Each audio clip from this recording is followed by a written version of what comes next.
sa inyo, sa mga auditors, doon pa lamang sa listahan ng project, Oo. cost of project, yung mga alam mo na yung red Totoo flags. yun. Yung mga red flags, ano sa inyo?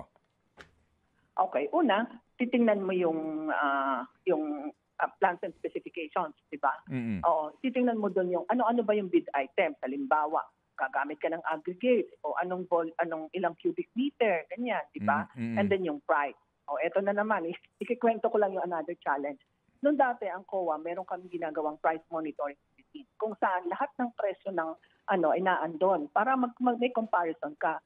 Ang problema natin ngayon, wala nang ginagawa ang COA ng price monitoring. So in terms of the determination of overpricing, talagang magtatrabaho ka, magkakanvas ka. Alam naman natin, Ted, na pag nagtanong ka sa supplier, magkano ang simento, ganyan, magsasabi siya. Pero pag may papirmahan na, tatanggi lang kasi sasabihin ako, ayaw namin madamay dyan, hindi kami magkakaroon ng kontrata, hindi kami bibilhan ng local government, right? So ito naman yung challenges. Pero so sa atin, may mga audit procedures. But how do we make these procedures effective enough to combat the possible corruption opportunities na meron sa ngayon? Lalong-lalo na ngayon, makakapal na talaga ang mukha. At talagang medyo ginajustify na lang na hindi na mahirap ng puntahan Sige, okay na yan. Parang ganyan. Lalong-lalo na kung halimbawa, mas may incentive na hindi mo puntahan kaysa puntahan mo. You know what I mean, right?